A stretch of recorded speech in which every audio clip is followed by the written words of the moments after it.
A seguir, Jornal das 6.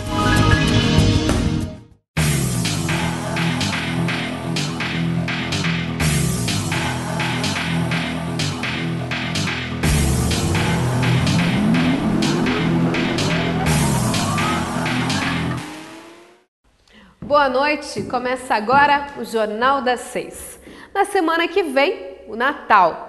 Você já fez suas compras?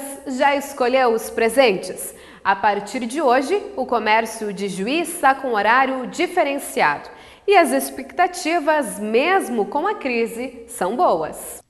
Juros altos, inflação persistente e menos confiança do consumidor levaram a Confederação Nacional do Comércio de Bens e Serviços a revisar a projeção de volume de vendas natalinas em 2015 para um recuo de 4,8% em comparação com 2014.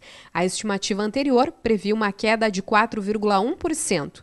Mesmo com o cenário não positivo, o presidente da ACI está confiante e acredita que em Juí o resultado será melhor.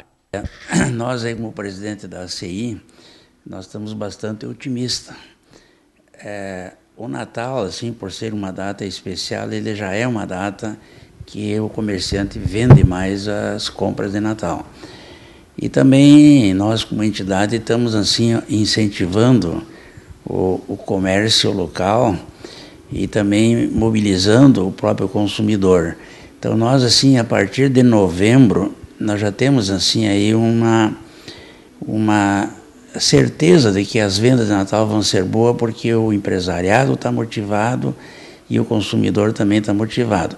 Em novembro a CEI fez aquela campanha do Black Fridays, né, teve um sucesso total, aí, mais de 150 associados nossos lá participaram e isso motivou já a venda para o Natal.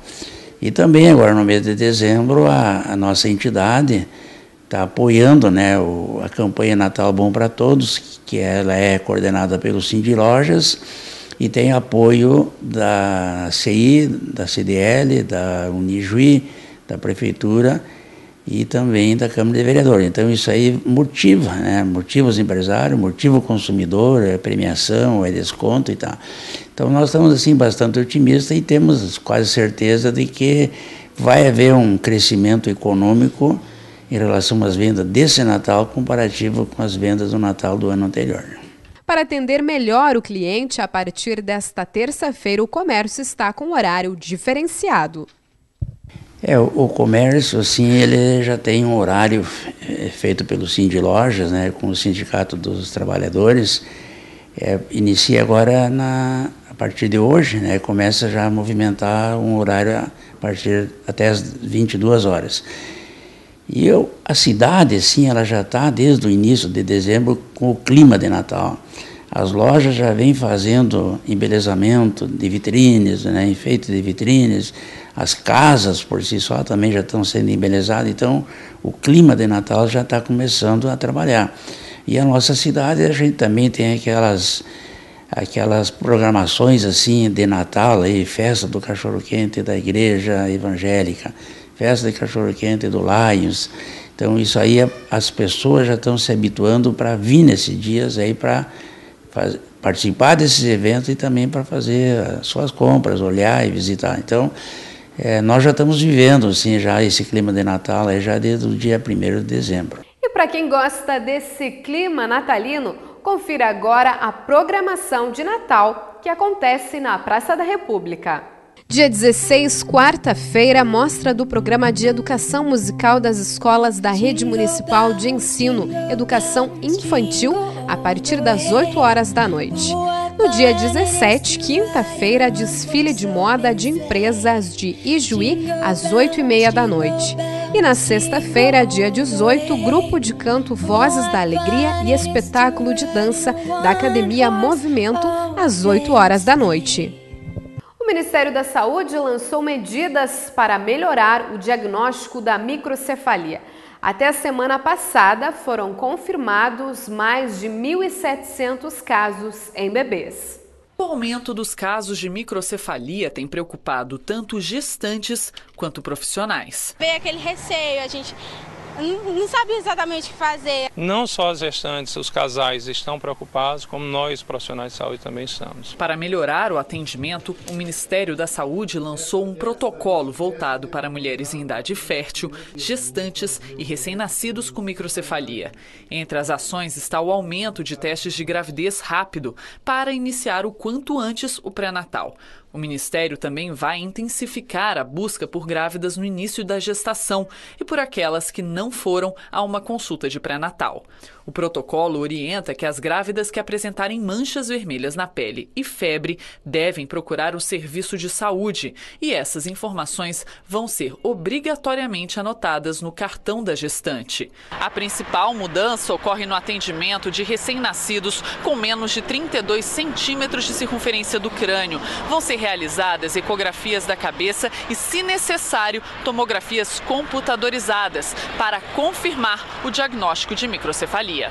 O bebê também passará por testes para descobrir possíveis alterações na visão e na audição. Se confirmada a má formação, a criança vai ser encaminhada para um programa de estimulação precoce até os 3 anos. João e Paulo, com 35 e 41 anos, são atendidos em um centro de educação inclusiva em Maceió e mostram a importância do acompanhamento especializado. Eles conseguem se interagir, eles conseguem jogar uma bola, eles conseguem viver e conviver muito bem em uma sala de aula. A Polícia Federal, em conjunto com o Ministério Público Federal, deflagrou nesta terça-feira a Operação Catilinárias, que tem como objetivo o cumprimento de 53 mandados de busca e apreensão expedidos pelo Supremo Tribunal Federal referentes a 7 processos instaurados a partir de provas obtidas na Operação Lava Jato.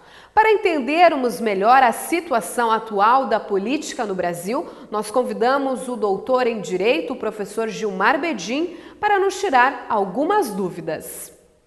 Olha, dá para dizer inicialmente que ela está numa situação extremamente complexa do ponto de vista político e também jurídico. Por quê? Porque ela está completando um ano do seu segundo mandato e tem enfrentado um conjunto de resistências bem significativa. Seja junto, então, à própria Câmara Federal, que aí ela tem uma conjuntura bem difícil, seja junto aos tribunais superiores, onde também transcorre uma ação pedindo a impugnação da posse dela e também da vitória dela na eleição passada devido à questão do financiamento de campanha. Então, é um quadro extremamente difícil para a nossa presidente nesse momento e que vai exigir, seja ela permanecendo no cargo, né, atitudes muito maduras para que o país faça essa transição de maneira tranquila. Nós temos 2 ou 3 situações a ser analisadas. Primeira situação, vamos imaginar o processo de impeachment que está começando, ele segue o seu ritmo ditado, seja pela conjuntura política ou a conjuntura jurídica, intervenção do Supremo ou algo parecido, e nós temos então, vamos imaginar nessa hipótese, só por hipótese, que temos o afastamento da presidente. Assume imediatamente o vice-presidente. Essa é uma hipótese, vamos dizer assim, de um julgamento mais na esfera política, pela Câmara Federal e depois pelo Senado como processo de julgamento em sentido estrito. Temos também uma ação transcorrendo junto ao Tribunal Superior Eleitoral que pede a impugnação da chapa. Neste caso específico, se houvesse uma decisão judicial, portanto, do TSE, do Tribunal Superior Eleitoral, nós teríamos o afastamento não apenas da presidente, como do vice-presidente também, o Michel Temer. Neste caso, assumiria o presidente da Câmara e se chamaria uma nova eleição. Então, depende muito do que vai acontecer a partir de agora, em que o quadro, obviamente, não está definido, seja no sentido do impeachment ou do não impeachment, seja no sentido de uma decisão por parte dos tribunais brasileiros. Tudo isso deve ser ainda sopesado diante dos novos desdobramentos, por exemplo, do ponto de vista criminal com a Operação Lava Jato. Há notícias de novos acordos em termos de delação premiada, bom, que implicações isso trará ao governo. Então, um cenário de grande complexidade. Nos parece que em qualquer uma das hipóteses que nós temos aí, permanência ou não permanência, vai exigir de todo o sistema político brasileiro uma grande maturidade para produzir uma solução que cause o menos dano possível. Lembrando que nós já estamos um ano de um novo governo e nós temos ainda dificuldades a serem equacionadas de 2014, como a questão dos adiantamentos fiscais, essas coisas todas, e claro, obviamente, as questões econômicas. Estamos aí caminhando para um recuo do nosso PIB de 4% ao ano, que é muito grande.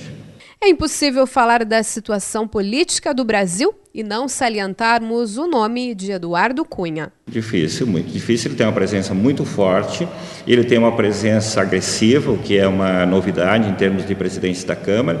Se nós formos olhar para a nossa história, presidente da Câmara, do Senado, em raros momentos da história nós tivemos uma liderança política como a do Cunha, no sentido de ser uma pessoa que toma decisões e toma decisões com muita convicção, alguns vão chamar até de fundamentalistas, né? E elas são decisões que têm grandes implicações. Parece o perfil dele não ser uma pessoa que caminha facilmente para composições.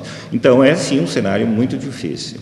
Ele vem enfrentando, seja no sentido estrito, de uma oposição política dentro da Câmara, mas ele também tem, vamos dizer assim, um conjunto de questões em andamento junto aos tribunais brasileiros, principalmente o Supremo Tribunal Federal. Bom, como o desenlace do quadro Cunha como político na Câmara vai se resolver, também a gente não tem clareza. Eu diria que há possível uma saída política, seja então a sua renúncia, seja o seu afastamento por quebra do decoro, seja por questões judiciais. Mas, obviamente, a impressão que a gente tem é que ele é um político que vai continuar resistindo duramente nas suas posições. Mas, claro, lembrando sempre, nós estamos falando de um conjunto de políticos profissionais. Eles sabem até onde podem esticar essa corda. Seja, então, a presidência da República, na figura hoje da presidente Dilma, seja, então, do vice-presidente, seja, então, da Câmara, seja do Cunha, são todos, vamos dizer assim, profissionais da política. O que significa isso? No sentido de que há pessoas que vivem da política, para a política e sobre a política. E, obviamente, esse é um grupo altamente, com experiência, né, altamente qualificado em termos de procedimentos, que vão ter que saber o momento exato de avançar ou, então, recuar. O que nós, todos brasileiros, mais do que analistas políticos, esperamos é uma boa solução para este caso, que, obviamente, só tem trazido danos para o Brasil. A nossa economia está parada, não só parada, como está recuando, nossos níveis de desenvolvimento humano saiu hoje, nossos índices estão declinando e nós precisamos produzir uma solução para o Brasil. Mas então, com o cenário atual, o que é mais provável que aconteça? Olha, um primeiro momento, vamos dizer, uma primeira hipótese possível seria um avanço lento deste quadro, seja uma solução através da permanência da presidente Dilma e, portanto, uma reconstituição, uma reconfiguração do seu governo, porque, de uma certa maneira, hoje a presidente Dilma tem, de uma certa maneira, mais que um problema. Esta questão do impeachment é um elemento importante, mas não é o único problema a ser enfrentado. Por exemplo, ela está há um ano, do ponto de vista do novo governo, do segundo governo Dilma, que ainda não conseguiu desenhar uma alternativa econômica para o país. Nós vimos claramente centrando o nosso desenvolvimento nas commodities, no chamado boom das commodities internacional. Isso se esgotou com o recuo do crescimento da China e nós temos que buscar saída. E não parece, no curto prazo, também termos ideias claras sobre isso. Então, temos aí duas situações difíceis, o enfrentamento jurídico-político do impeachment e depois um redesenho dos próximos 3 anos em termos políticos no Brasil. Então, isso em relação ao presidente Dilma. Em relação às outras forças políticas em atuação, notadamente, então, a questão do Eduardo Cunha, que parece ser vamos dizer assim, um político com uma posição mais dele, mais forte, mais agressiva, me parece que, cedo ou tarde, também a Câmara vai ter que arranjar uma solução, seja ele, então, renunciando ao cargo de presidente, recuando para se defender, seja no sentido, então, em última análise, de uma retirada dele por decoro parlamentar.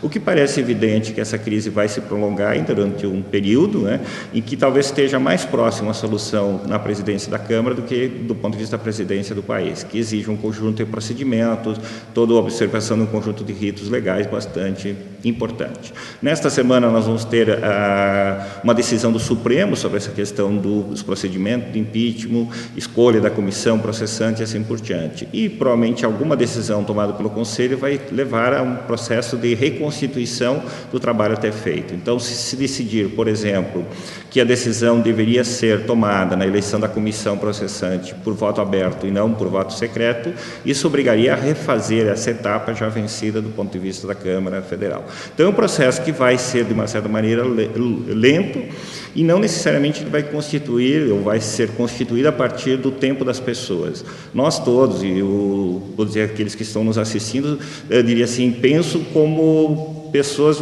entre parênteses, comuns, que têm a sua vivência, têm as suas urgências e tal. O tempo da política é um pouco diferente. E toda vez que, de uma certa maneira, um dos grandes políticos que está envolvido nisso se adianta posições, ele cria mais dificuldades. Então, vai ser um processo bastante lento e que deve ser concluído lá pela metade do ano que vem. Não acredito antes disso, porque temos agora pela frente as festas de finais de ano e esse procedimento deve chegar tranquilamente lá a março, abril, maio, junho do ano que vem.